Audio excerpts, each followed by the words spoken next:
Well, welcome to this session on the UK economic recovery, and such as it is, and congratulations on coming along to tax your brains on these quite complex issues at what is a comparatively late hour of the evening.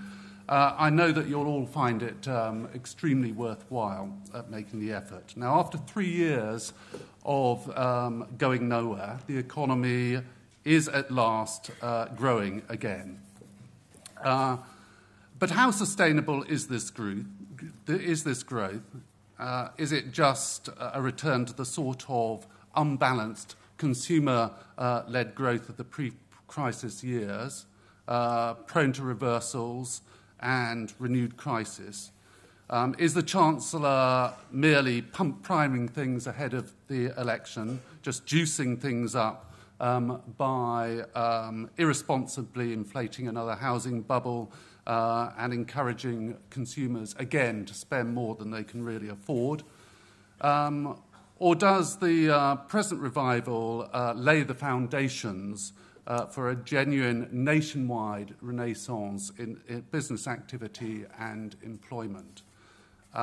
Or is it simply, as Larry Summers suggested last week, that Britain is trapped in secular stagnation, a really bad equilibrium that requires interest rates to be constantly in negative territory in real terms in order just to keep the show on the road?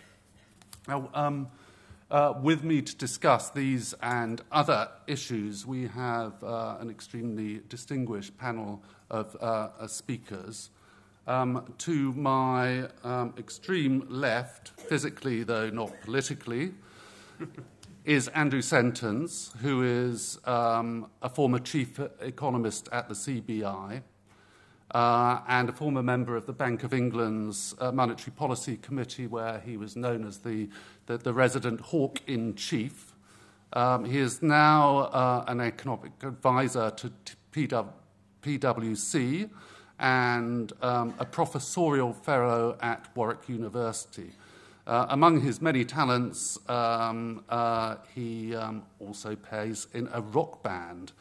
He recently wrote an extremely interesting paper on the growing importance and contribution to our economic well-being of Britain's service industries, which I'm hoping he will talk about at some length later on.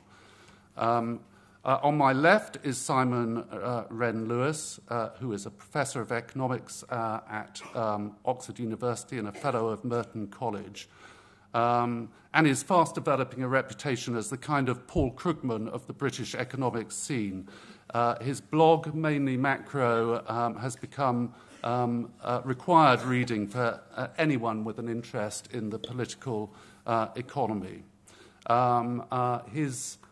His main thing is fiscal policy, which used to be a comparative backwater of economics, but all of a sudden is one of the main issues that we have to grapple with today.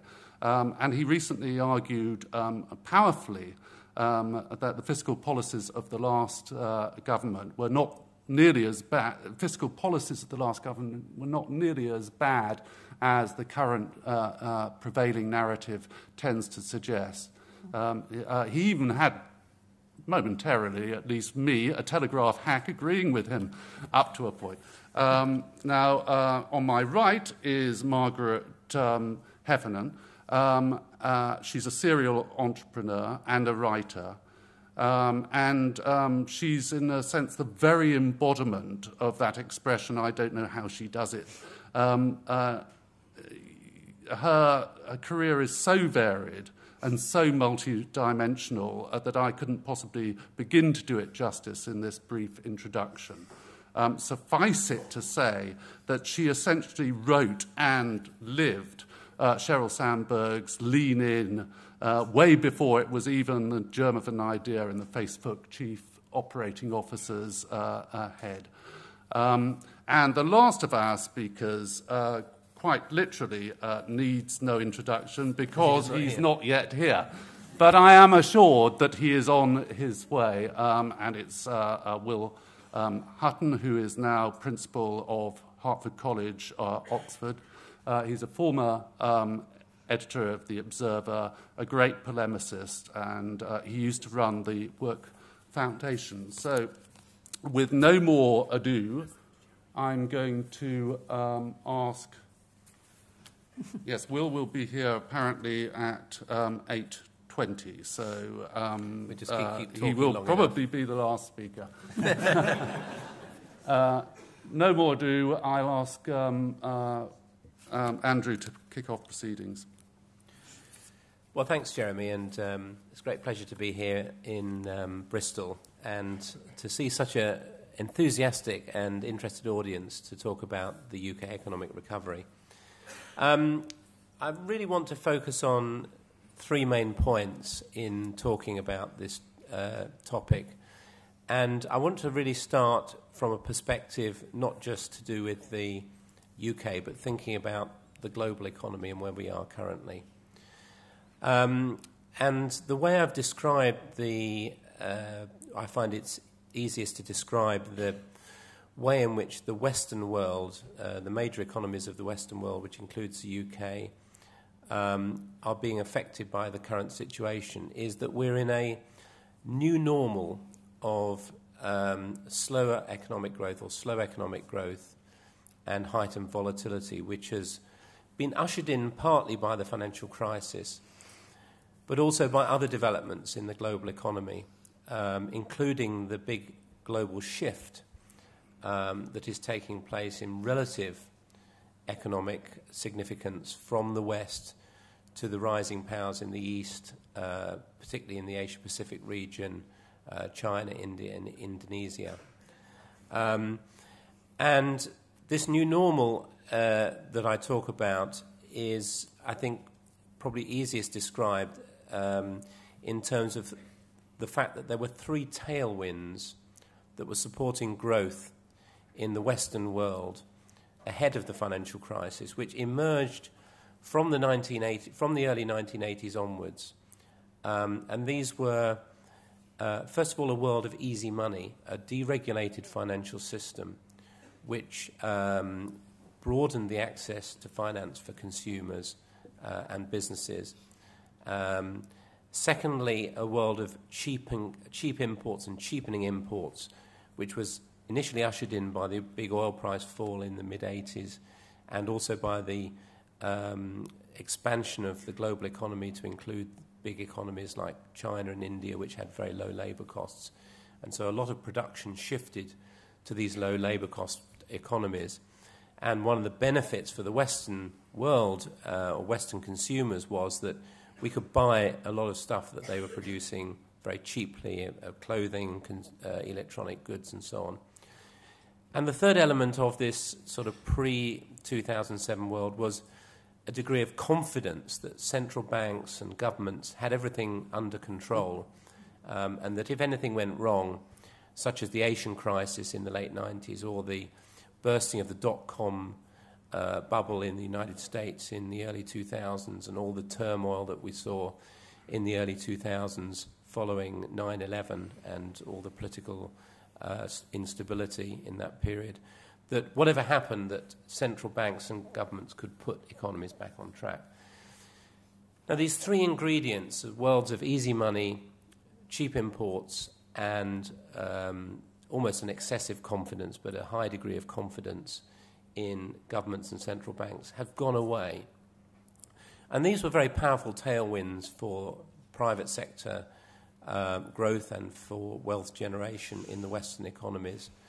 And it's not surprising then in this environment that all the Western economies, and this is not just a UK phenomenon, are finding it hard to achieve the sort of rates of growth that we had in the past. So in the case of the UK, we achieved a growth rate of over 3%, not just for a few years before the financial crisis, but for the period from 1982 to 2007, that's a quarter of a century period, the average growth rate of the UK economy was over 3%. I think it was about 3.3%. And the growth rate of consumer spending was over 3.5%, nearly 4%. Now, these sort of trends that we got used to before the financial crisis were very heavily supported by these tailwinds, which have gone away. And so in the absence of these tailwinds, it's not surprising that the Western economies as a whole are struggling to achieve the sort of economic growth that we saw before. Second point I want to make is that the environment that we find ourselves in is, in my mind, very similar to the period from the early 70s to the early 1980s, which is the last time that the major economies of the Western world went through a very significant period of adjustment. Then it was the ending of the post-war economic boom that dominated the 50s and 60s. And in these periods of economic adjustment, when the previous drivers of growth have gone away, it's not surprising that we see disappointing growth. And we're seeing this across not just the UK. The United States, for example, its average growth is around about 2%. There are other economies in Europe that have achieved weaker growth than the UK.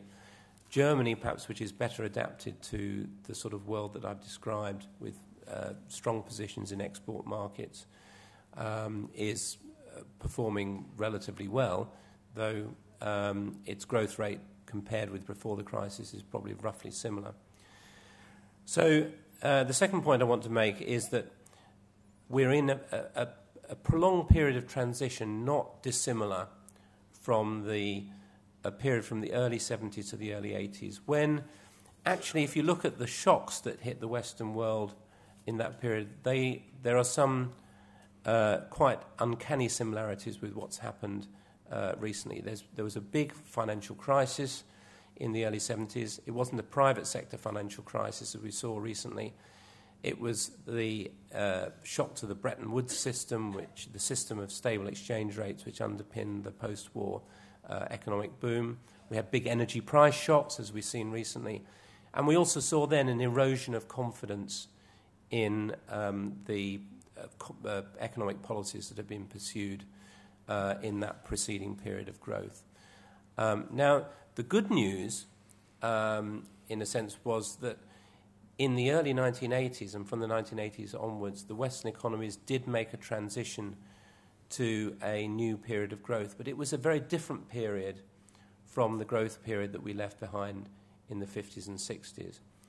And so I think if in terms of looking for stronger growth in the UK economy and other Western economies, we shouldn't be looking to recreate the easy money, the cheap imports, and a sort of artificial degree of confidence.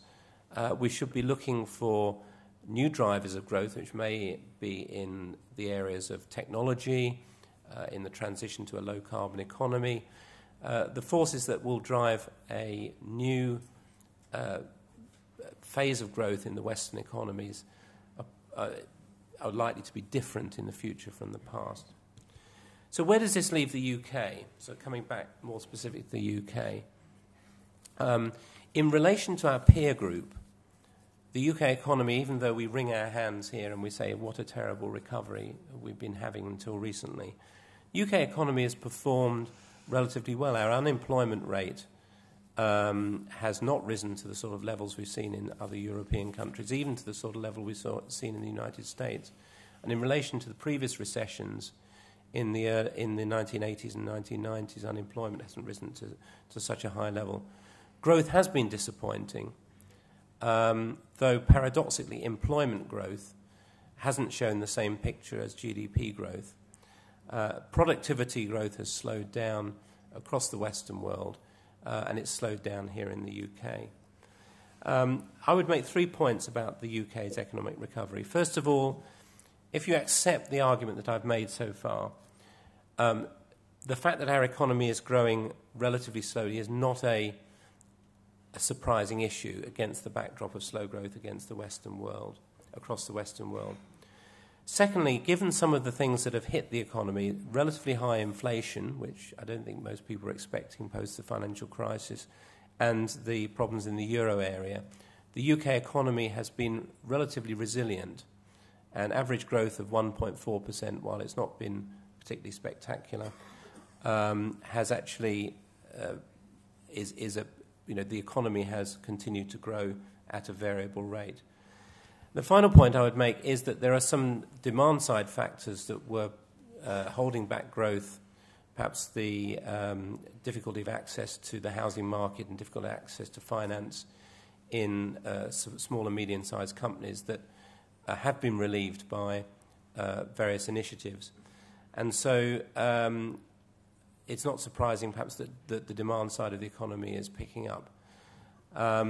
So against the background in which Western economies are growing relatively modestly, the UK economy has not performed that badly. As our recovery has been relatively resilient, we're now perhaps benefiting from some pickup in demand, but we shouldn't get carried away by that. We are in this new normal of relatively subdued growth, and it'll perhaps be a period of time before we make a transition to a stronger, more sustained growth wave. Thank you, Andrew. Just a quick question.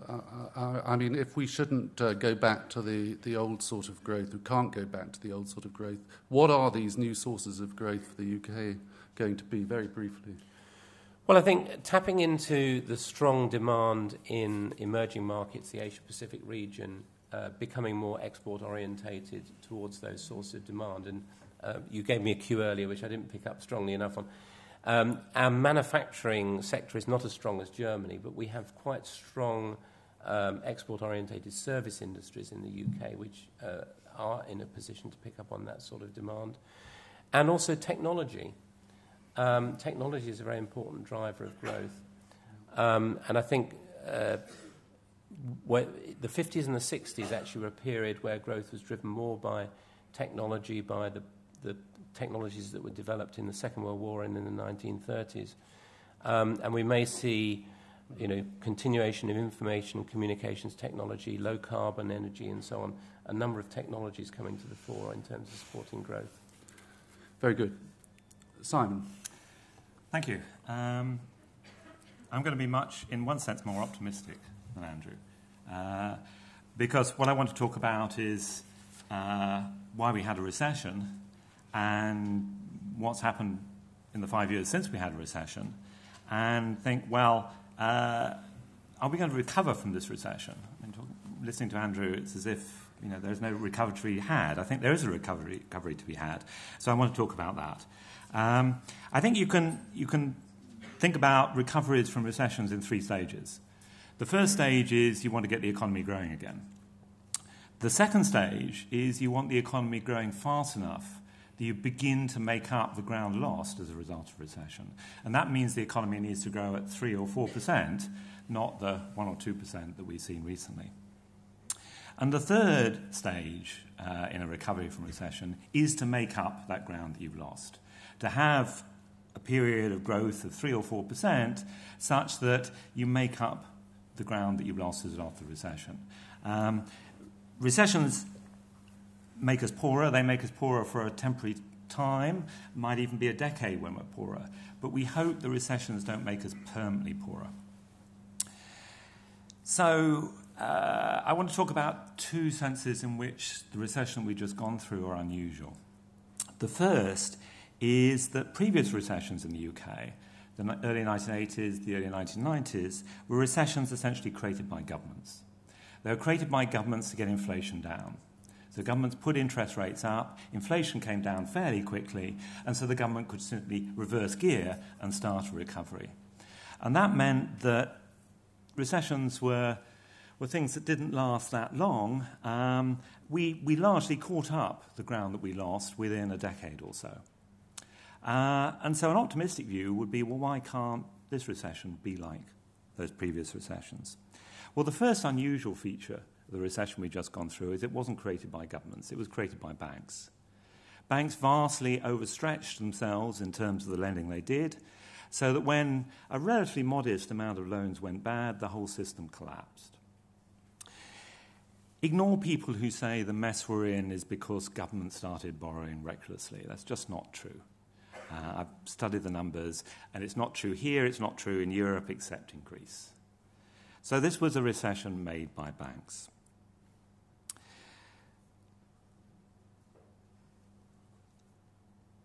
as a result of that, does that have any implications for these stages of recovery? Well, although the recession was created by banks, it was actually being made much worse by government austerity.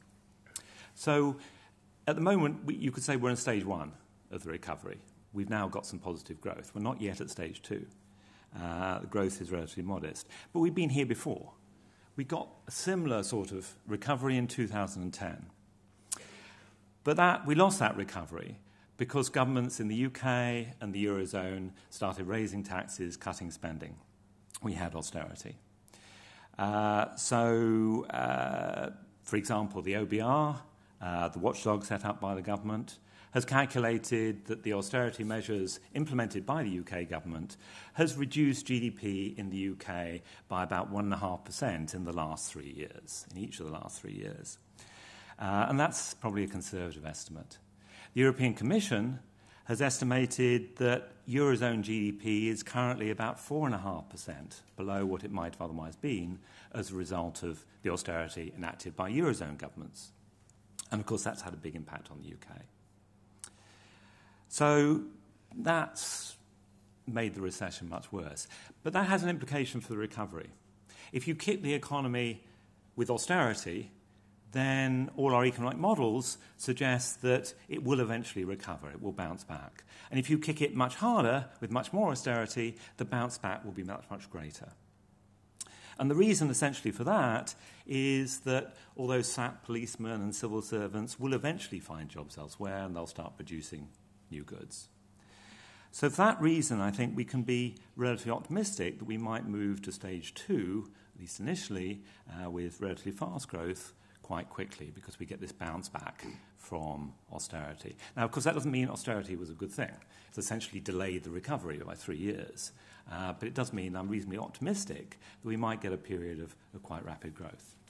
But the key question is, how long is this rapid growth going to last? Are we going to get stage three, where we get back the ground that we lost? And here I have to talk about the second unusual feature of this recession, which Andrew's already mentioned. The fact that employment hasn't done nearly as badly as we'd expect given output. And that sounds good, and it is good in the short run. But there's a very nasty implication because the difference between output growth and employment growth is productivity. And what the strength of employment has meant is that productivity growth has collapsed in this recession. And that's really important because real wages tend to follow productivity growth. So one of the important reasons why living standards have suffered so much in this recession is the behaviour of productivity, the fact that productivity growth has collapsed. Now, the problem is we don't know why it's collapsed. And it's really important why it's collapsed because the question is it permanent or is it temporary? Are we going to get this growth back or have we just lost a whole 5 years of productivity growth? Are we going to be poorer forever? Now, as I said, no one really knows the answer to that. But one suspicion I have, and it's shared by other economists, including economists at the Bank of England, is that at least some of the productivity loss is explained by where the recession started. It's explained by banks. Bank lending to firms is really important in improving productivity. New dynamic firms can expand by borrowing from banks. New young startups can displace older firms by borrowing from banks. So when bank lending to firms collapsed in the recession, productivity growth collapsed. But that means that if we can get bank lending to firms going again, then we may start getting the productivity growth back. So I think what banks do is critical to whether we get stage three of the recovery.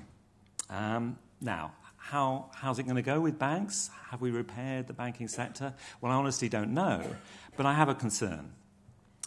Bankers would like you to believe that they earn so much money because they do so much good for the economy.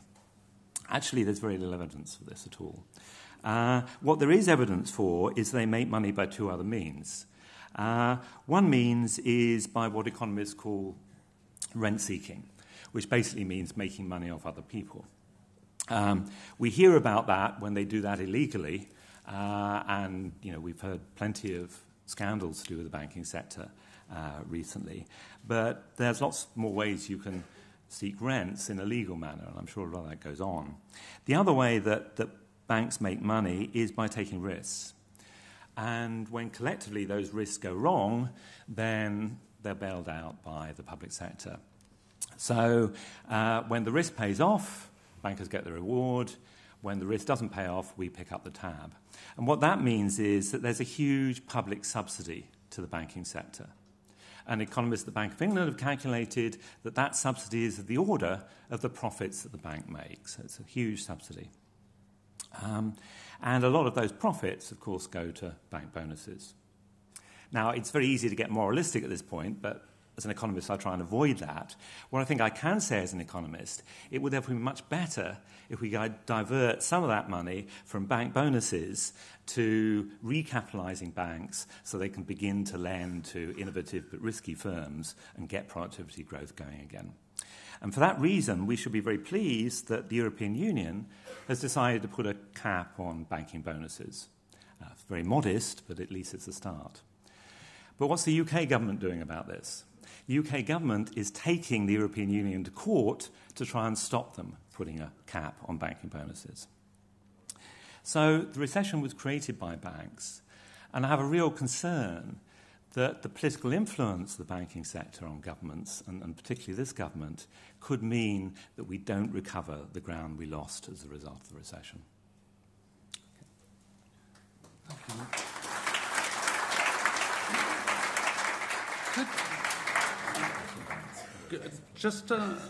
Could I ask you just a very quick question, which is, if austerity was responsible for stalling the recovery, how come we've now got growth, even though austerity is continuing at roughly the same level as before, a fiscal squeeze of about 1% per annum? And how come they've got growth in the States, where they've had a really vicious fiscal squeeze over the past year, thanks to the sequester of something like 2.5%? It makes ours look, and even some of the European ones, look positively pedestrian.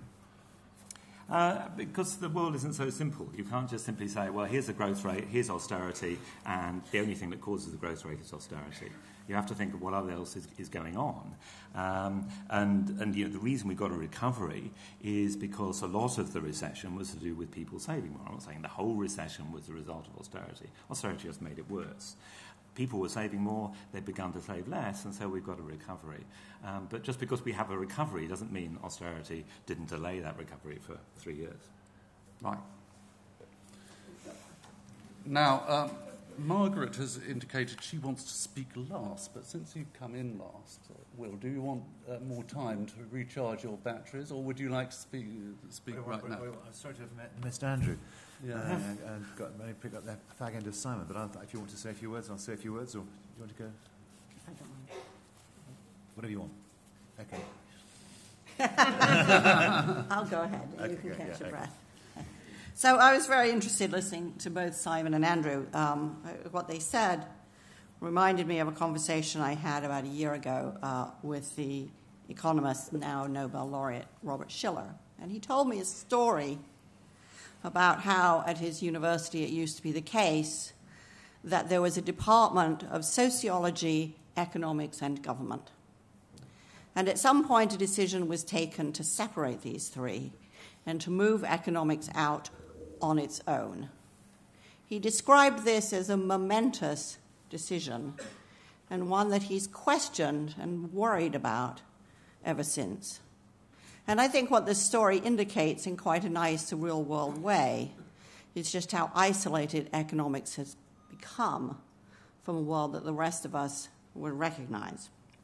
And I felt that isolation when I was listening to Mark Carney talking about how the economy is recovering, everything's just fine, and don't worry, if house prices were to get overheated, it's okay because he knows how to manage them. I think a 10% rise in some London house prices in a month is pretty much what most people would consider overheating, and I don't see much sign of control, although it's very clear that central banks can control house prices, as they're doing in Singapore, as they're doing in Sweden, as they're doing in New Zealand. So I think economics and the data on which this recovery is based feels pretty cut off from a reality that I recognize. We still have banks, which, as Simon said, cause this problem. We still have them mired in debt. RBS has debt the same size as the British economy. These banks have become cheaper to run because they've laid off thousands of people, but they are still mired in bad debt. Their balance sheets remain too complex, to the point that even the world's best banker, apparently Jamie Dimon, couldn't see when his bank had lost billions, and when it was drawn to his attention, he also couldn't see that it mattered.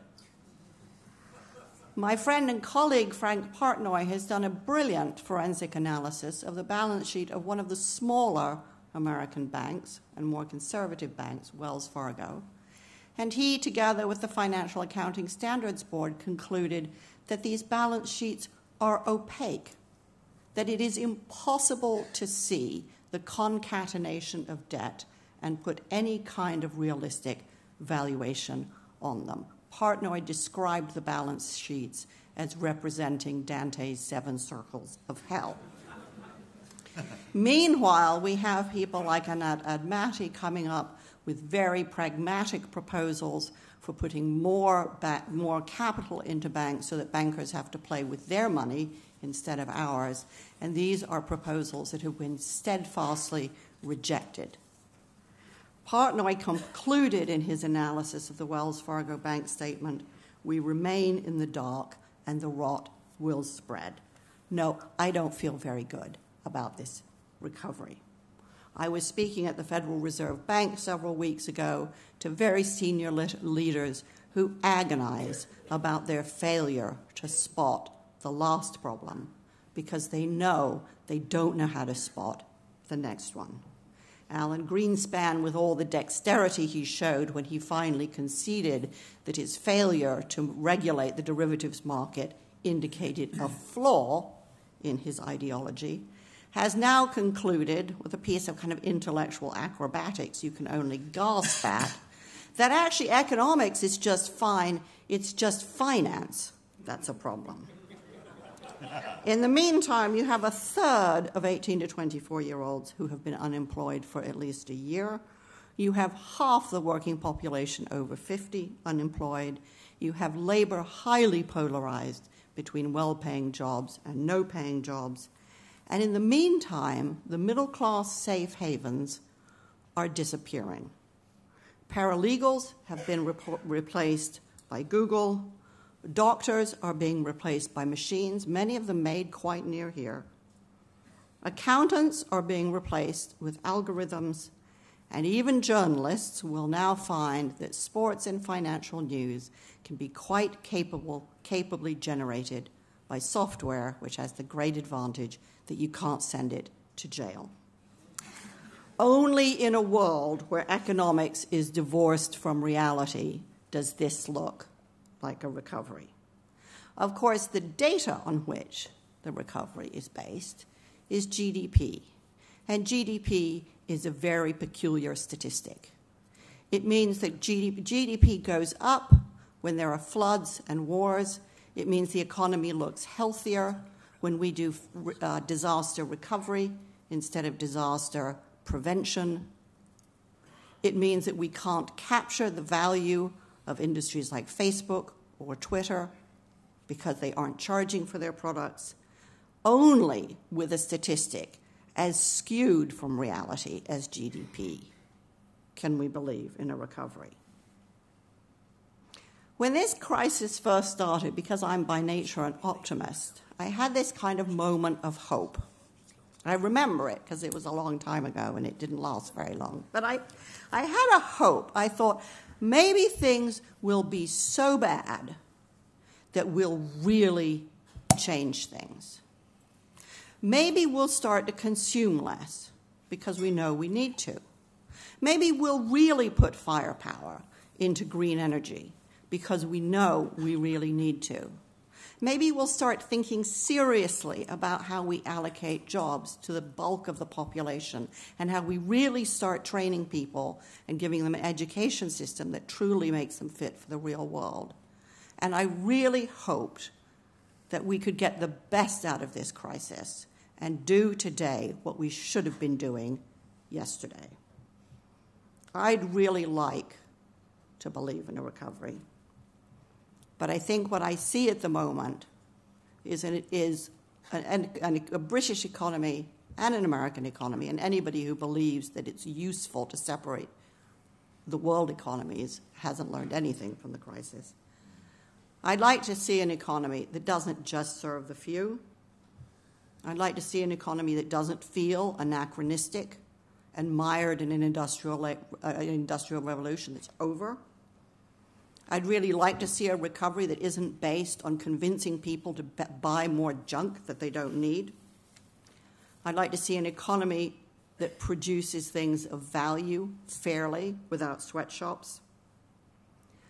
And I would have hoped that we could have achieved some of these things with all of the impetus and the political freedom that a crisis delivers, instead of which we've done none of those things. And we won't have a recovery until we do.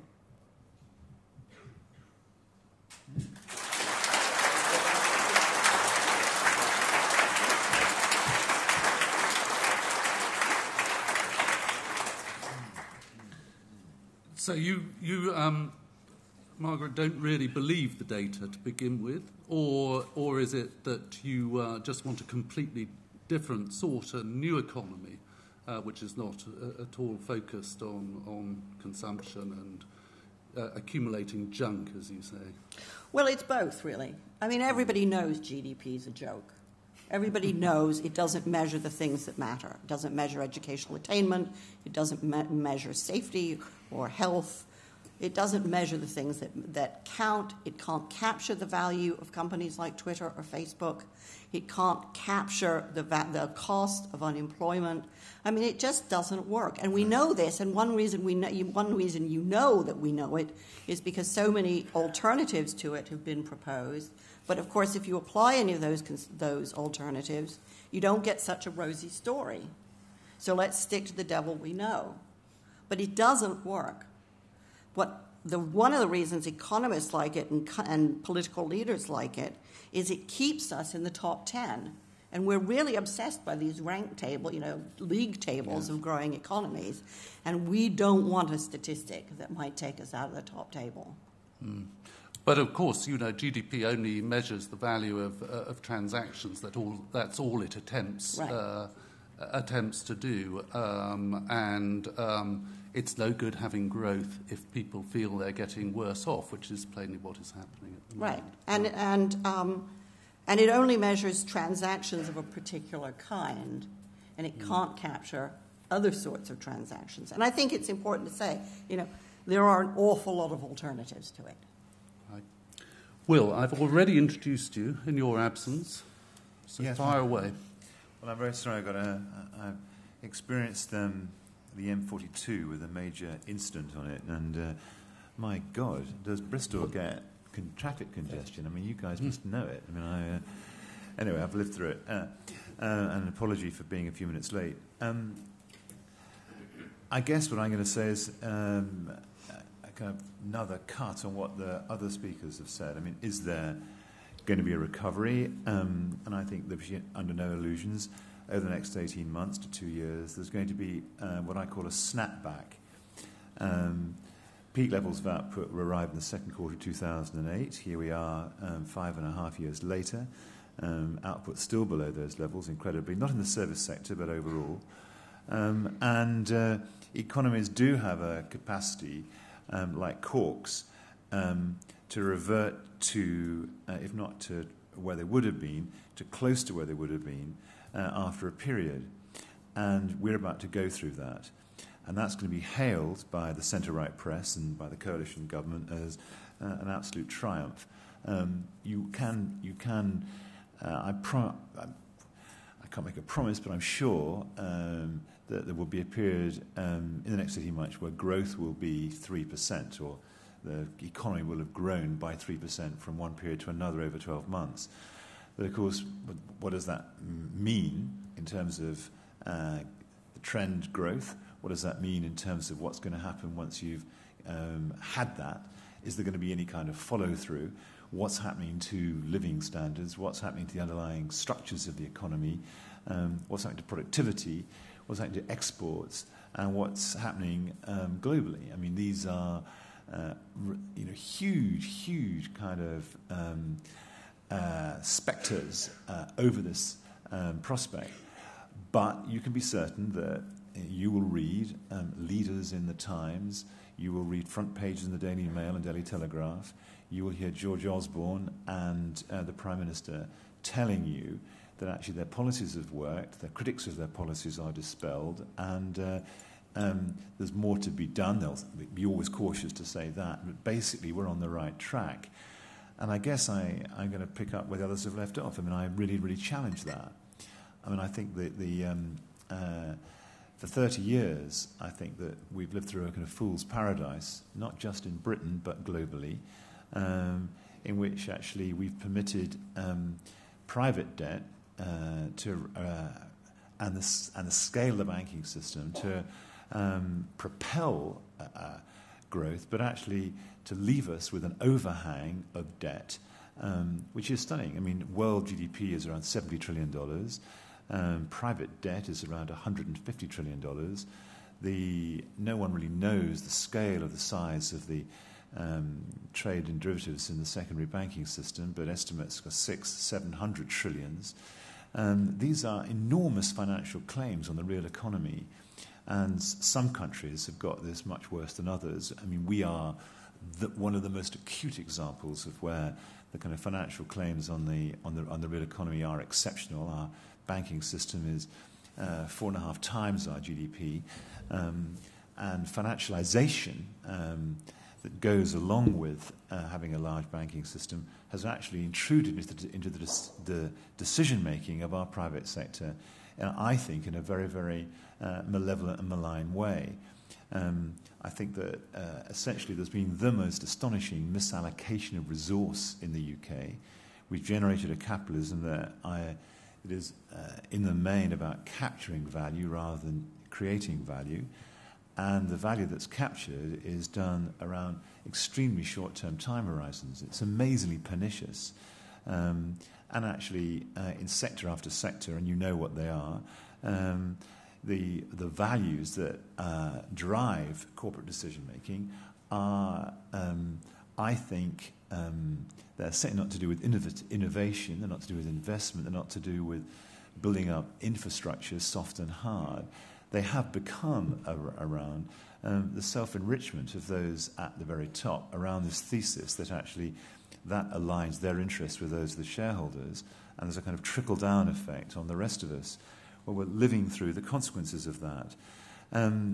I was very struck recently by this whole saga of the British government and the French government and the Chinese governments and nuclear power.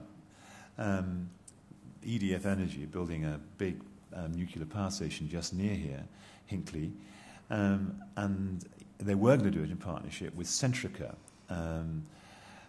who own British Gas. And Centrica pulled out of this deal about 18 months ago, saying that there was no likely strike price for electricity over the next 30 years that would make it profitable for them to stay in it. And indeed, they're on the record as saying that the price of electricity that they'd have to have got guaranteed over 30, 40 years would have to be £125 per megawatt hour, compared with the actual deal, which was £92.50 per megawatt hour. Now, EDF Energy will get a return of about 10.5% on their equity, and that's guaranteed for 30 years.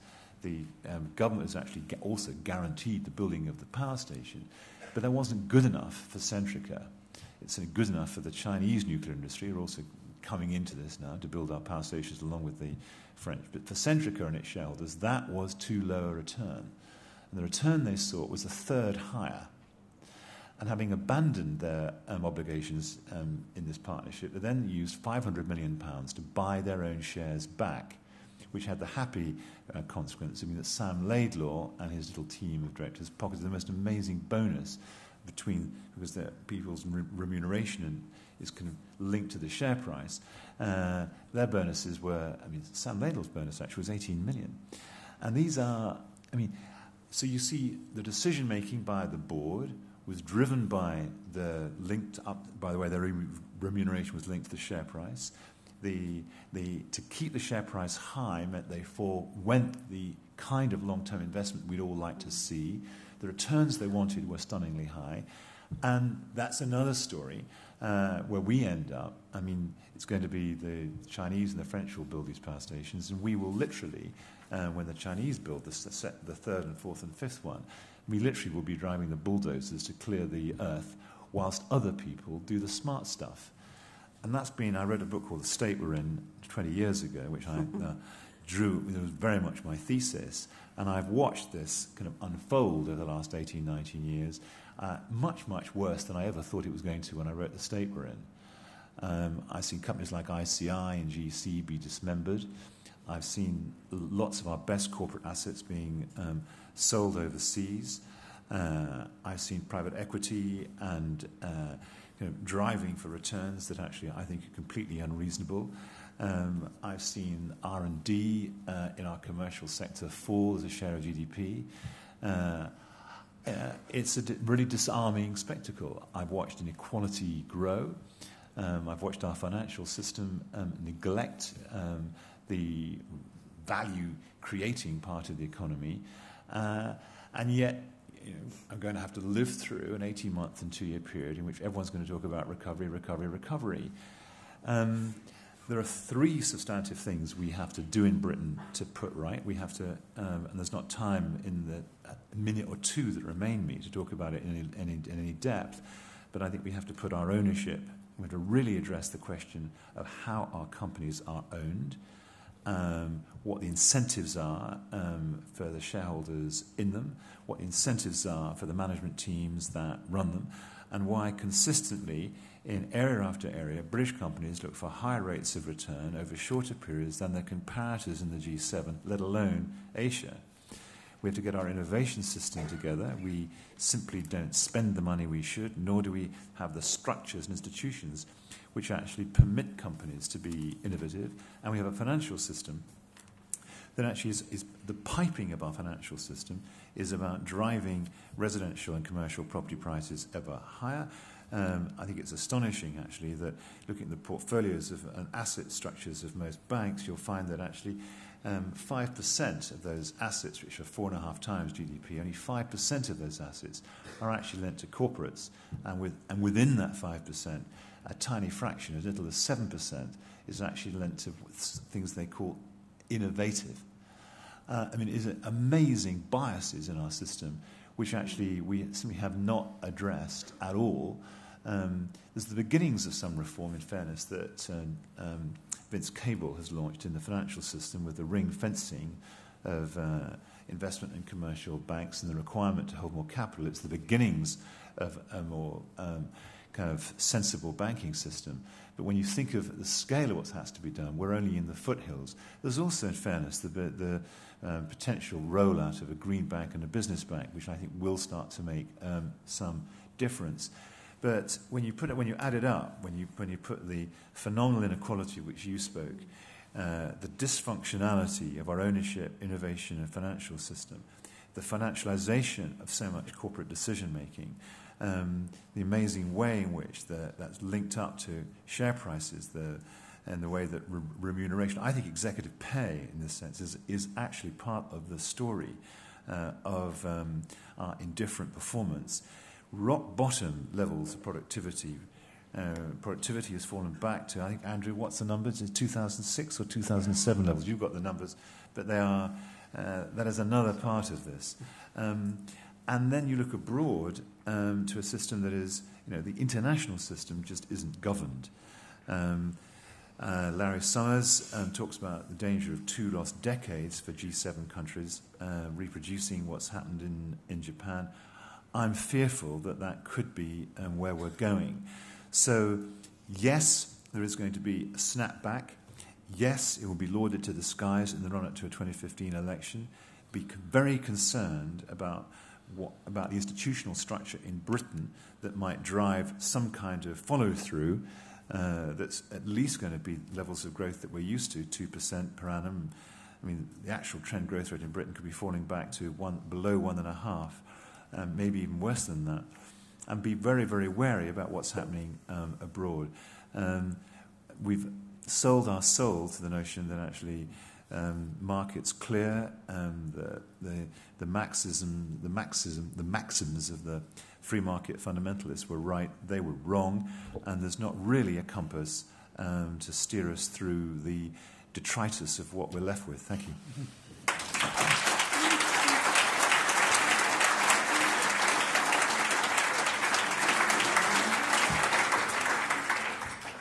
So, to use an old-fashioned expression, Britain's senior industrialists and bankers have been taking the piss.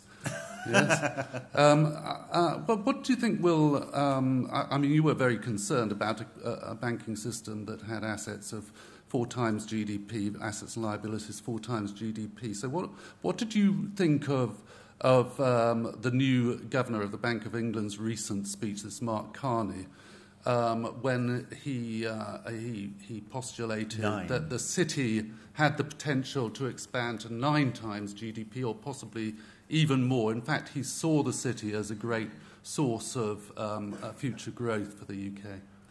Well, I was really dismayed by that. I mean, when I met Mark Carney, he told me that he'd read the state we're in, and we had a conversation which I thought wouldn't lead into rather different conclusions. However, there you go.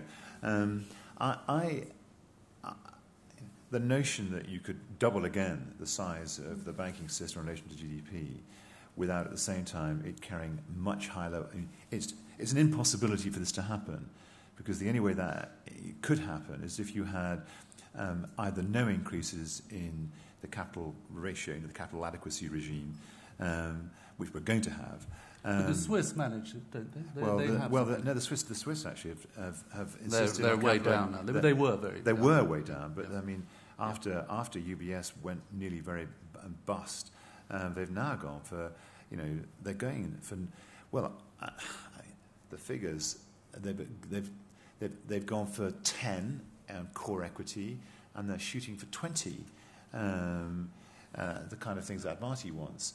That's what the Swiss want. I mean, if we were to demand our banks held that amount of capital, it would be simply impossible for the banking system to grow to the scale that Mark Carney is suggesting it might. I also think it would be a first-order mistake in the sense that I think the financialisation of corporate decision-making would become even more acute. What you'd have is London with a kind of vast kind of asset management and banking industry with a few very, very rich people associated with it. And the rest of the country would be, what would it do? It would be subcontractors to the rest of the world. I was very struck by this statistic, which really brought me up short. We don't know the numbers for England, but we do know the numbers of high rate taxpayers in Wales. Just across the Severn here, you might notice that. There are 3 million adults living in Wales, and the working population about 1.8 million. How many people do you think paid the 50p higher rate tax in 2010-11? You could probably name them, actually. There were 4,000. And, in the northeast it's a similar statistic, probably better here in Bristol. But actually, what you're watching in our country is a drawing apart of London from the rest of the country. The structures in the rest of the country are, just amazing. We average incomes, the average wage is £26,500. The average household income is £31,000. These are not high numbers, and 2/3 of people have less than this. And most of those people are living outside London and the southeast. So, what Mark Carney describes would be, I think, a recipe for kind of massive geographical inequality in our country. And I think it will become ungovernable, because I actually think that nobody in England's 8 core cities. Nobody in Wales and Scotland would ever vote Conservative. I mean, they would simply vote for a revolutionary government to stop it. Perhaps I could widen this discussion about growing inequality out a little. I mean, Simon, is this an unstoppable process, or is there something more that public policy can do about it, or is it just impossible in a relatively small, open economy such as our own, highly dependent on what's going on in the rest of the world? Is it a globalisation thing, which is we can do nothing about? Inequality? No, I mean, it's quite obvious that it isn't a global thing. If you look at different countries, inequality has got much, much greater in the United States, it's got much greater in the UK, and it hasn't got much greater elsewhere. So it's something that national governments can do something about. I think we ought to have some questions from the audience. I think we've talked enough. Indeed, we should. Yes. I just want one. I'm going to exercise the chair's prerogative and ask just one final question, which is really: is there anything more that public policy ought to be doing to stimulate demand in the economy, or has it done as much as it should do? Have we already had far too much money printing? And where's all that heading? We have not really touched on very low interest rates and money printing. Perhaps you could deal with that, Andrew. Well, I think my view is that we did the right thing in 2009, which was to stop the economy contracting very sharply in terms of its demand. But since then, the challenge has been to try and manage the recovery. And despite the sort of comments of some of my panellists here, I do believe there's a recovery going on. And the fact is that the UK economy has generated 1.5 million private sector jobs in the last 4 years. And it's very hard to believe that that could have happened if the economy wasn't recovering in a meaningful sense. And that is actually by far the best performance we've had in employment in any recovery we've had from a major recession, including looking back in the 80s and the 90s. I think government and central banks have done more than they've done in any previous recession to stimulate demand. And the challenge now is to try and wean the economy off various forms of artificial stimulus and to ensure that it's dependent upon the normal processes of growth, which are from the business sector and the private sector. And I think that's the area we really need to focus on if we're going to get a sustainable recovery. Right. So I know there are lots of people who want to ask questions, but if I could ask you just to be reasonably direct. I'm not going to stop you doing little speeches if you want to, but please, please try and limit to yourself, because and I'm going to allow this session to overrun a little bit because Will was late and all that. So we've got a little bit of time. Where shall I start? Here, down here. If you could just wait for the microphone. We'd like to know who you are as well. Hi, I'm Tom. Really wanted to understand, you mentioned about sort of investments in technologies. What kind of value would you suggest, or would you see as a success in actually making that step in terms of percentage of GDP or any other measure, if there's a better measure to use? To all the panel, really, what their views are on that. Margaret, maybe you'd like to do that. Sure. I think this. I've spent a lot of time running software companies in the States, and I'm really impressed now I've moved back here. And especially in this region where I also live, there's fantastic technology being developed here. There's fantastic robotic technology being created up the road at Renshaw. There's probably the world-class chip design, especially mobile chip design. There's world-class game design going on here. I mean, there's all sorts of technology, innovation, engineering, and so on, which absolutely has global application. It's quite interesting to me that while everyone jumps up and down saying, oh, we need more investment in these businesses, and of course we do, one of the characteristics of British startups is they tend to be very lean, which makes them very, very customer-focused, which makes them really smart. So I'm not totally convinced that really what we need to do is just hand out more free money, because I'm not sure that that's really what's made British technology companies so great. But I think as well as technology, we have to look at the creative industries. These are a gigantic powerhouse in this country. The reason that all of the fashion houses in Paris are run by Brits is because they get fantastic training here. We have a very, very much more diverse economy than just the City of London. But it needs support, it needs attention, it needs to be taken seriously. And that's absolutely true for our software engineering. Could I just add something on technology? Yes, I think there's a lot of focus on businesses that develop technology, which are very important. But actually, if you look at what really makes a difference in society, it's the application of technology.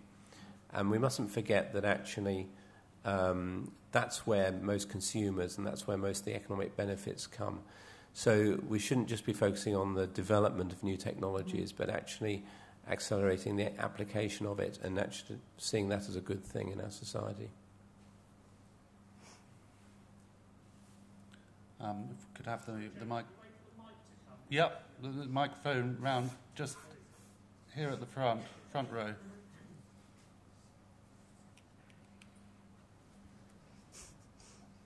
Thank you.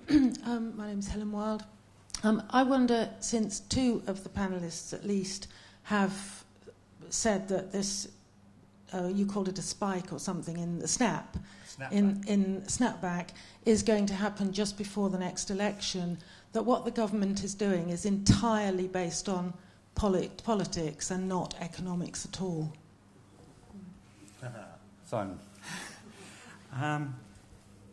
I think, I've looked at what George Osborne has done over the last 3 or more years, and he really is a very good politician. I think there's no doubt about that. And the trouble is that, whereas I think previous chancellors, whether they were good politicians or not, also cared a lot about the economy, I think George Osborne cares a lot about the politics. And I think time and time again, he's made decisions which have sacrificed the economics for the politics. Help to Buy is a classic example. It seems to me that if you want banks to start lending to anyone, you want to start lending to firms, as I said, to begin to get productivity growth going. Instead, what we've got is Help to Buy, which encourages banks with a subsidy to lend to homeowners. I have some sympathy with people who desperately want to buy a house and just haven't got the capital. But at the current time, in the current context, it is a crazy policy, but it is politically very clever. There's no doubt about that. And I could go on. There's a huge long list of decisions he's made which are politically clever but very bad in terms of the macroeconomics. Second row. If you could just wait for the microphone.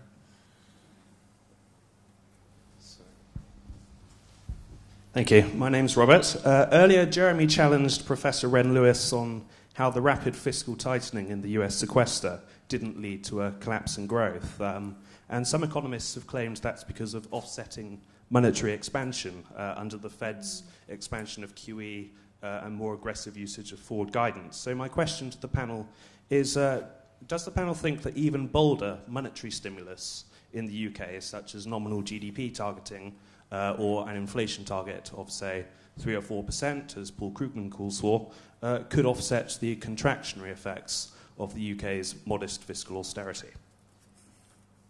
Will, do you want to have a go at that? The fiscal austerity isn't modest.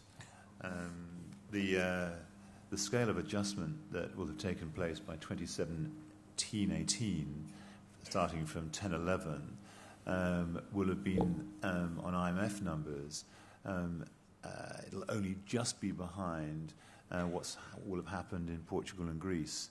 It's an amazing, amazing fiscal adjustment, actually, in the scale of it and the speed of it, and also the narrowness of the focus of it. In that actually huge swinging cuts have been taken by cities. I mean, Bristol is a good example, but there's cumulatively the budgets of these cities will have had been cut by 30% in an 7-year period, I beg your pardon. So, this is not one of the reasons why I think the recovery has actually taken hold. When I wrote a book called Them and Us. I remember daring to think that they wouldn't get back to 2008 levels output until 2014, when I was able to see the first budget that Osborne rolled out in his first 100 days, and it was obvious that given the debt overhang and the state of the banking system, that the economy being hit by this couldn't have a normal pattern of recovery. You might have expected recovery to be taken 3 or 4 years, as in the early 30s. It was obviously going to be knocked back. And one of the reasons why I think that recovery is taking hold now is partly because of there's a natural bounce in economies, and actually because, importantly, which isn't said enough, the deficit reduction program has been halted, arrested. Arrested last year, arrested this year, and is set to kick in 2015, 2016 again. And that was a deliberate decision taken by Osborne politically, because he couldn't call it Plan B, but actually it was Plan B. Lived with the fact that he'd massively missed his deficit reduction targets, but lived with it, and correctly so, actually, in my view, is a stubbornly going on mulishly, doing the wrong thing, and Help to Buy has been part of that story. I was less critical of it than many economists, because I actually think that outside Zone 1 and Zone 2, where there is an asset price bubble, as you referred to, in large parts of the country, the housing market is not in a very healthy condition, and actually people do need, given the low levels of savings, this kind of support. And I'd have much preferred that to be helped to invest, as Simon said, alongside it, but using the public balance sheet to guarantee new credit when the banking system is in the current condition is not a stupid thing to do. What about quantitative easing? I don't think it can go any further. My criticism about quantitative easing, and I'd be interested in what Andrew has to say, there's been £350 billion of it. When it was first introduced, Alistair Darling required about half of it to be spent in the corporate bond market and half of it to be spent on government bonds. And the governor, in one of the most outrageous decisions taken by a public official since the war, I think, for which, if you were in America, he'd actually be, in my view, we'd kind of arraign him. He just ignored it. He said that the corporate bond market was too thin, despite the fact it's worth about £750 billion compared with the government bond market of about $1 trillion, and that it would move the prices. But more importantly, he, as a central banker, unlike the European Central Bank, unlike the Fed, unlike the Bank of Japan, was unprepared to buy commercial paper. So that less than £1 billion cumulatively of the £350 billion has actually been spent on corporate paper. And directly went against the instruction of the Chancellor of the Exchequer. One of the good things Mark Carney has done is to say that he wants to bring the extreme conservatism of the Bank of England. No central bank has been as conservative as the Bank of England. He wants to bring it into line, and actually is now prepared to buy. We're open to business, he says. We will buy commercial paper. Big decision. And by the way, one of the reasons why the banking system in Britain is hardwired to lend residential property and commercial property, and any senior banker will tell you this, is that actually because they know they can't take commercial paper, the discount window to be bought by the central bank. Unlike you have to go for highly collateralized lending against property, against which actually you don't need that much capital. This was a big decision by Mark Carney, and a very important one. So if we're going to do more quantitative easing, at least next time round, we might buy some commercial paper and some corporate bonds. That would be important to do. I've got a question from Andrew Mearman on Twitter, who says that we're not discussing nearly enough environment on this panel discussion. And he sort of got we mentioned it in passing, but are environmental issues only for the good times, and the bad times you forget them?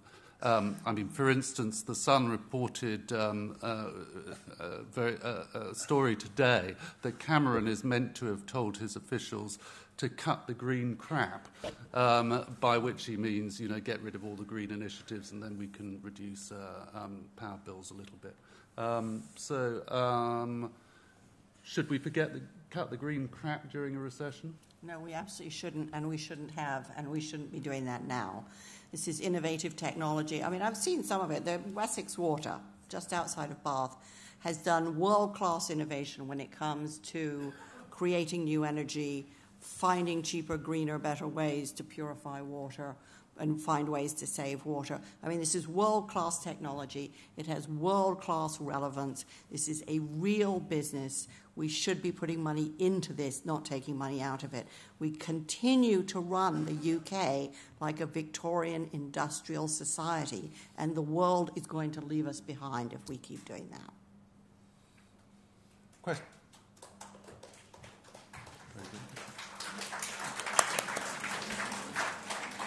Question on the extreme left over there, if you could take the microphone. Thanks. What one economic solution would each of the panel offer to create a great society? A great society? There's a question. Andrew, you start. Oh, you said a great society. I think... being a sort of pragmatic economist, I would say a better society.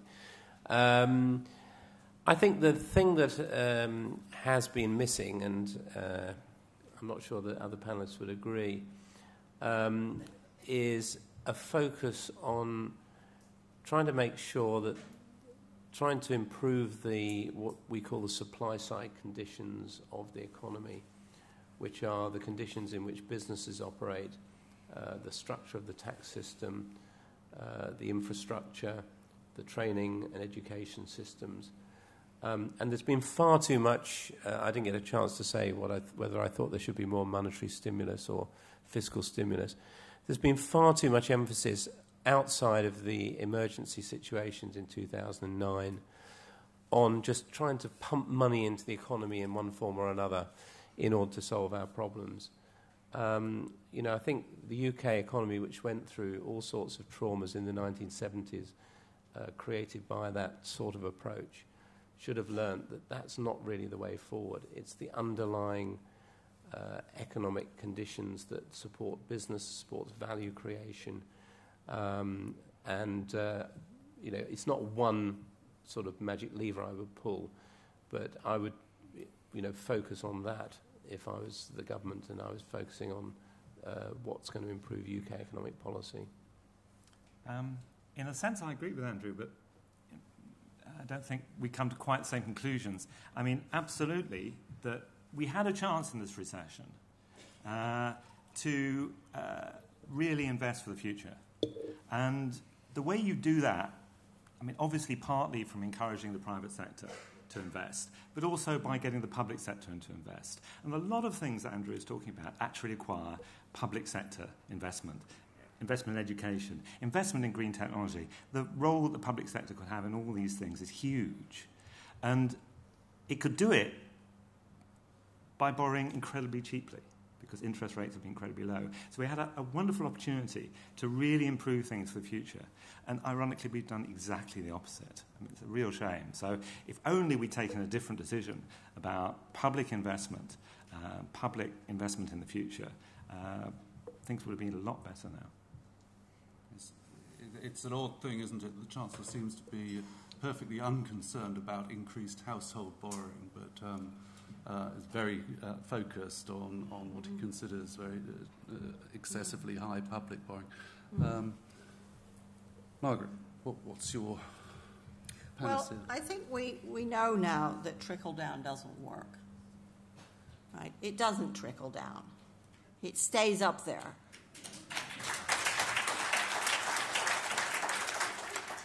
But I think trickle up might. And, so I think of Henry Ford. What did Henry Ford do? Well, he cut his workers' hours and he increased their pay. And he didn't do that because he was a nice man, although he did have many very fine qualities. For example, believing that a boss and an employee should be partners. But he increased the pay of his workforce because he understood that if they were better off, they'd buy cars.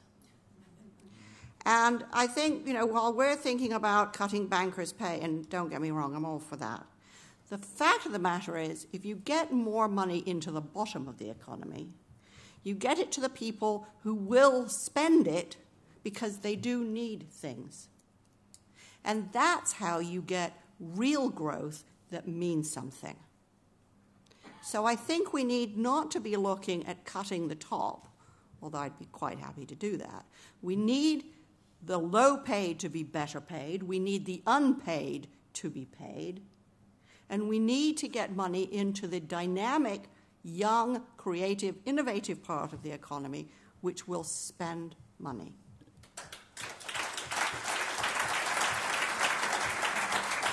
Can I just add a rider to that, though? I think, in a sense, we've been slightly naive in thinking, well, let's not worry about the stuff at the top.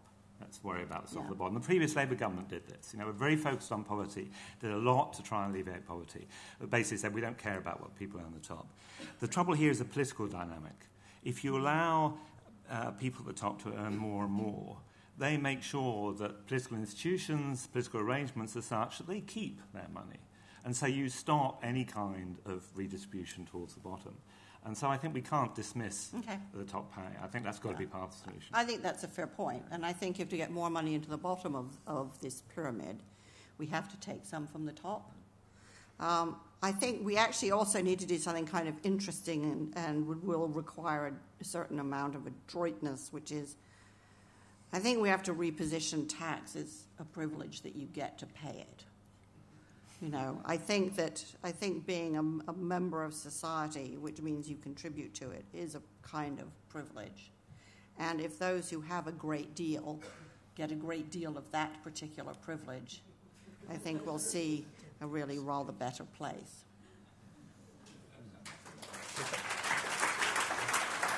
UK isn't like that. So are you a supporter of a statutory living wage? Yeah, definitely. Definitely. But I think we are probably underestimating what it is. If it's statutory, it's a minimum wage. We have a minimum wage, but we also need a living wage. Minimum wage. And we have universities. You should just say you want to jack up the minimum wage. Yeah. No, we need to jack them both up, and we also need to make sure that some of the important public institutions, like our universities, are paying them. What then do you make of the statistic that the bulk of income tax is actually paid by a comparatively small minority of very high earners? Well, I think if you have more people... rest my case. I think we'll also find that, the bulk of the income tax not being paid is not being paid by the high Very earners. No, I think Jeremy's referring to the facts, actually. Sorry? You were referring to the facts about the proportion of income. Yeah, yes. I mean, you've tax. no doubt got them at your fingertips. Well, I don't have them at my fingertip. But anyway. No, but I mean, those facts are simply because we've had this huge increase in inequalities. The people at the top are earning more and more, so of course they're paying more tax. It's meaningless. Moving swiftly on. What about you, Will? What is your dream? I think the one thing, it's the hardest thing, is that everybody in a leadership role, I think, they have a passion for human betterment. It's not really an economic answer, but actually it has economic consequences. I do think that we want people who run their own firms to really care about making stuff or providing brilliant services. We want them to have some sense of obligation to the people they employ, and consequently how much they pay them or how little they pay them, and also their own obligations to pay tax. And I do think that one of the reasons why our society is so disfigured is this kind of declaration of independence from us that the elite has made. They really have detached themselves. They live by values that are completely different from the societies in which they trade and purport to belong. And I actually think that, I think no good will come of it. And the justifications that they've deployed to kind of do what they've done and behave like they've done, I was very struck by the evidence. Maybe you saw it, Jeremy. Was it It was someone at Serco to the House of Commons yesterday about this being cross-examined by MPs about the fact they'd done all this £700 million of wrong tagging and charging the taxpayer for services they hadn't actually provided. And the guy said, well, we just couldn't tell the difference between right and wrong. That was to a select committee yesterday by a leading British business person. And actually, Anthony Jenkins, who's taken over Barclays, would say precisely the same of almost everybody in his investment banking division. And this kind of inability to tell the difference between right and wrong, to behave ethically, to actually care about betterment, to actually think it's okay that actually all that matters is your own remuneration, is, I think, kind of an absolute cancer at the heart of our capitalism.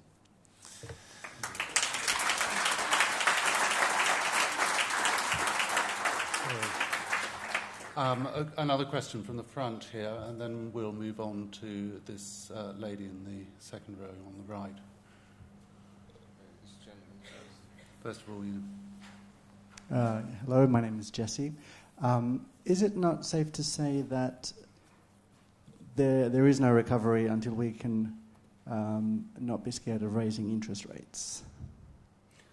Because the argument so far is that we can't raise interest rates because all calamity will break loose, but I think that isn't a sign of recovery when we can raise interest rates. I think that depends on how you read the recovery. So I think this is one of the very important issues that is not really properly being discussed, and where it ought to be discussed is the Monetary Policy Committee of the Bank of England, where I used to be a member. But if you read the minutes of that committee, it's almost taken as given that interest rates will stay low for as long as the committee can justify it, and they will continue to find justifications for it. The reality is that interest rates play a sort of number of roles in our economy. One role that they play is striking the balance between savers and borrowers. So a low interest rate is advantageous to borrowers, and is not advantageous to savers. Another role is ensuring that the businesses and people who borrow capital are paying a sort of reasonable rate of return and using that capital efficiently. Now, the longer we go on in this sort of low interest rate world, the more we're in danger of living in a distorted economy, and we've seen the consequence of that in Japan. So I'm quite concerned that there isn't, if you read the latest minutes of the MPC that came out this week, there's really no discussion, and hasn't been since I left the committee, of raising interest rates. People say somebody who supports a rise in interest rates is supporting a hike in interest rates. And I argued for a rise in interest rates back in 2010, 2011. I argued for a rise in interest rates from the lowest level in recorded history, and we're going back to 1694 when the Bank of England was set up, to the second lowest level in recorded history. I don't call that a hike. And actually what we really want to achieve, and I think there's a need for the business community and the public as a whole to try and sort of get behind this and try and recognise this, is when interest rates rise, they need to rise gradually, and that's the right thing for the economy. And the way we're heading is basically they're going to be held down for quite a long time, and then we're going to see a genuine hike, and that is not going to be good for the economy. And if you want to see what happened following that, look at what happened in the United States between 2004 and 2006. Interest rates were raised from 1% to 5.25%. And what followed was the global financial crisis, precipitated by the subprime crisis in the housing market. We need to avoid that sort of shock in the future with a gradual rise in interest rates. So I'm guessing, Andrew, you would not have voted for forward guidance had you still been... Not in the way it's currently construed. I think forward guidance should be used to actually plan that gradual rise in interest rates and reassure people that this is going to be done in a sensible way. I noticed there wasn't a rip-roaring round of applause for my contribution, so there's a lot of borrowers in the audience. Oh, there might be some savers here. If I could just point out that McKinsey did an interesting report a couple of weeks ago in which they attempted to quantify who had gained and who had lost from these historically very low interest rates. Very revealing. And I mean, it wasn't so surprising that the biggest gainer was the government in terms of reduced debt servicing costs, corporations to some extent. But the big losers were households which had lost roughly the same amount as the government had gained. So that was an extremely interesting statistics. People forget that households are, on the whole, net savers. Before we conclude, therefore, interest rates ought to rise, we should remember why they haven't risen. And that is because we're now just got to stage 1 of the recovery. Right? We've still got stage 2 to go. We haven't even really begun stage 3. I mean, to raise interest rates now would be a crazy thing to do. And that's why the Monetary Policy Committee have no intention of doing it.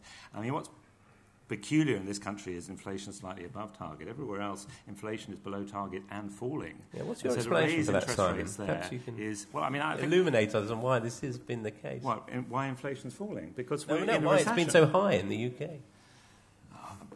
A lot of detailed reasons aren't terribly interesting. But not because we're near capacity. How you can argue we're near capacity when we have so much unemployment and real wages are so low? It's incredulous. Right. Okay. So that's why interest rates, thank God, will not be raised in the near future. Right. Religious justice. Over here, we have another question. Have a real.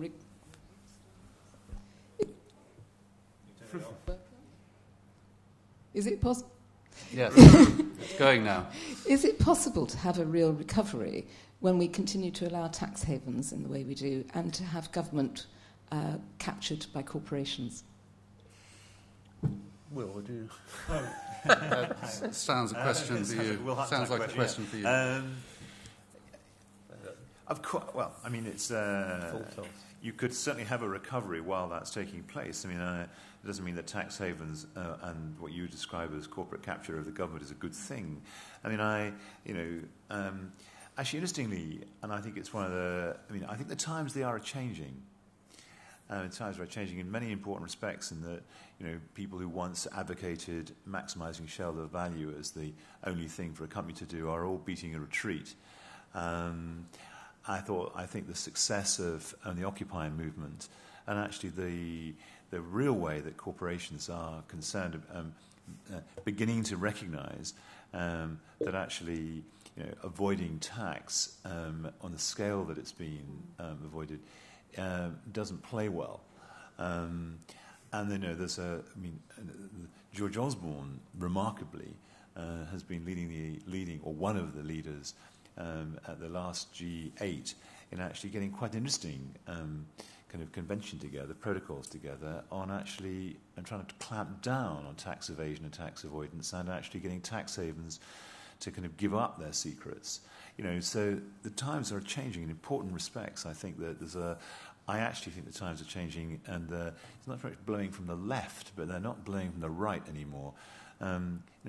Western publics are concerned. I mean, they see their living standards under pressure. They see what's happening in these tax havens, and they're very concerned about, as you say, corporate welfare. I mean, the amount of tax credits legitimately that companies can claim for doing this and that, and often things they would have done otherwise, is extraordinary.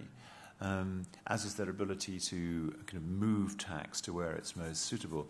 Thames Water, owned by a group of private equity companies in Luxembourg, has paid virtually no tax now since privatisation, over-distributed dividends, and requires a guarantee from taxpayers like you to build the super sewer in the Thames. People don't like it. And I think that now all that can happen, by the way, and you can still get some snapback in the economy because that will happen notwithstanding all these things that disfigure it.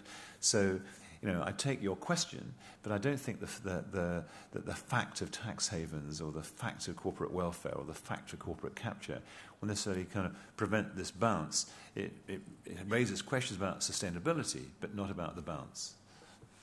I'm being told I need to start winding up, but 3 people have caught my eyes. So if I could take these 3 questions all together, there's one right there, right over there on the left I saw earlier. There's one in the middle here, and there's one right at the back. So if I could take the 3 questions all together, and we'll try and manage them.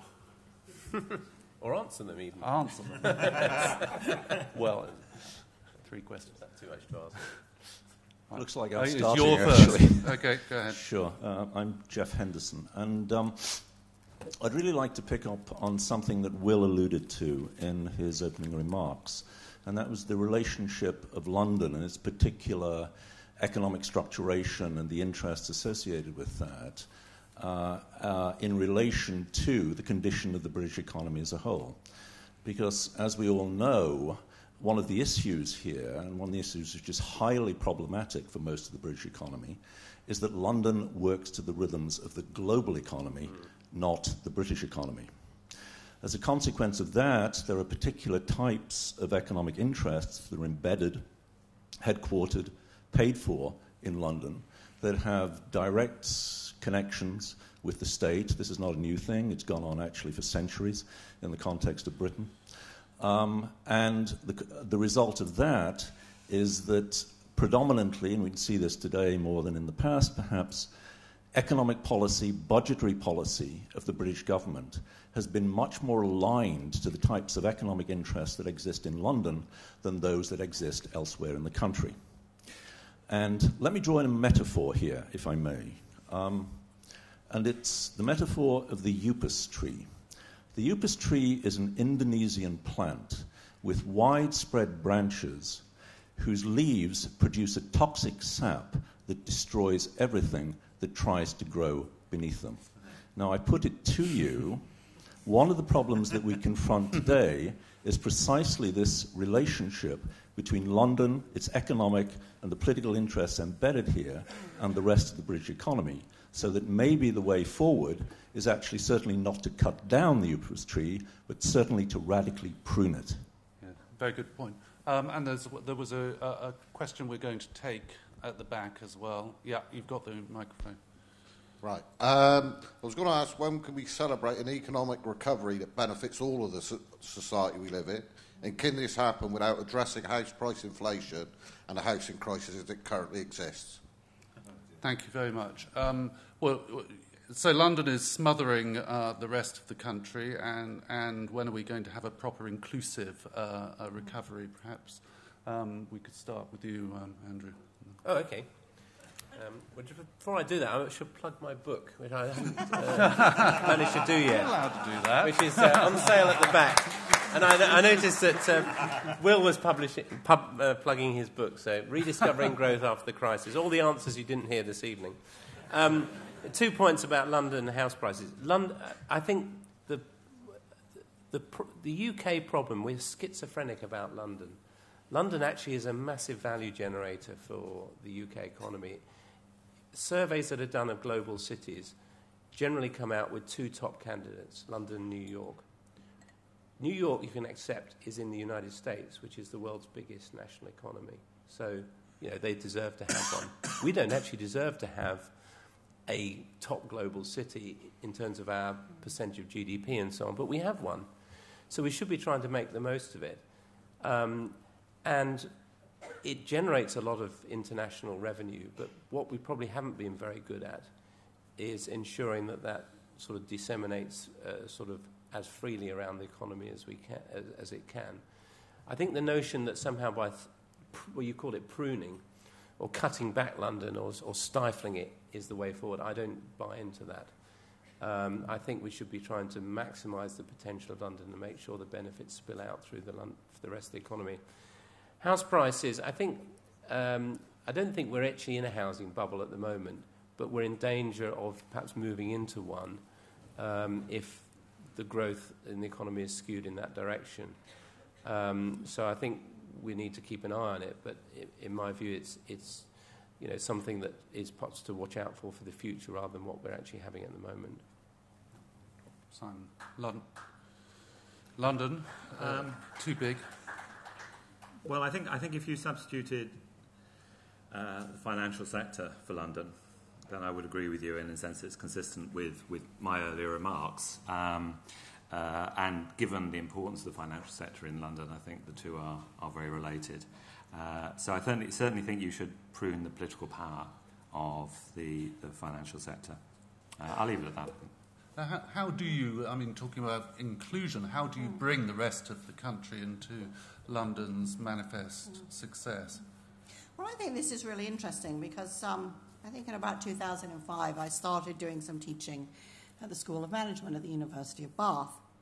And I would say for the first couple of years my students were fundamentally cannon fodder for the city. That's what they wanted to become.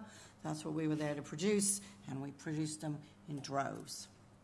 And I didn't feel that great about that, and I kept teaching entrepreneurship because I'm a really passionate entrepreneur, and because I wanted people to see there are other things you can do with your life.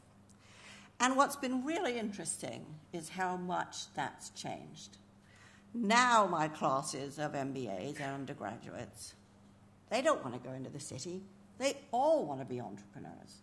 And you have to talk them out of setting up more cookie companies and tea shops. But, once they get the idea that actually this is kind of big and it's long-term and it's radical and you really have to put a lot of ingenuity and stamina into it and think big, there's a lot of energy. And one of the things that's very striking about this part of the world is that very often when people from Bristol, from Bath, graduate, they think, well, I can be an entrepreneur anywhere, thanks to the internet, and I can do that here, thank you very much, which is why this area is so famous for its mobile chip technology, for its robotics, and for all sorts of other things.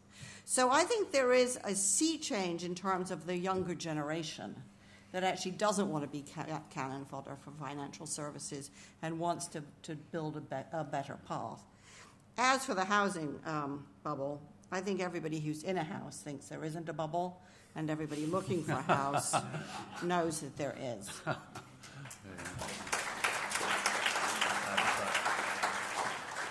Look, very quickly, I think, agree with Simon, it's not London, it's actually finance that's too powerful in Britain, and we pay a very, very high price for it. How do you empower the rest of the country? I think I agree with Tom Paine, actually. This country is still ruled as if it was ruled as a Norman colony. William the Conqueror colonized it, and it's run as a colony, and actually it's still run that way out of Westminster and Whitehall. The Scots and the Welsh are fighting for more devolution and getting the right to tax and to borrow. And actually our core cities, of which Bristol is one, needs that right. And if you had more autonomy or independence in our great regional cities, I think it'll make a lot of difference. When will you get the inclusive recovery? When somebody has the bravery to do two things. One, to revalue the values on which the council tax is paid. British house prices have not been revalued for council tax purposes since 1991. It's unbelievable. And as a result, the maximum amount of council tax that you will pay is about £3,400, which is about a third of what the old rates used to bring in the 1980s. We need a revaluation, and we also need to bring in a graduated system for taxing residential property. James Mealy's, our only Nobel Prize winner, conducted a 7-year review of the tax system in which he proposed just that. When you have a British political party that actually calls for the revaluation of our property and the taxation of it, so that actually you could then redistribute a lot of money that we raise from properties in London, it could mean actually that on his calculations, you could make sure that any property of £250,000 or less would pay no council tax, and you could still increase substantively the revenues for the rest of the property, kind of out of the rest of the property market, of which the great bulk would come out of the very high-valued properties in London, many of which are owned, as we know, by non-British nationals. That's when you'll know that you've got an inclusive recovery. Well,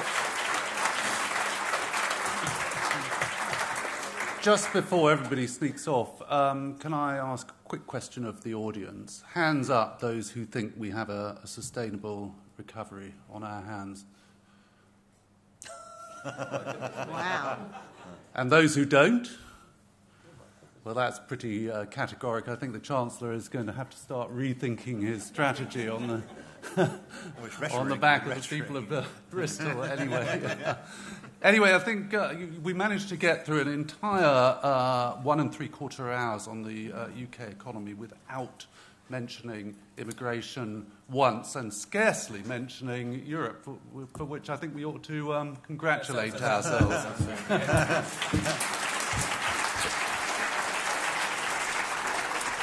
Thank you very much. To me, just to thank the panel, it was a wonderful session, really informative.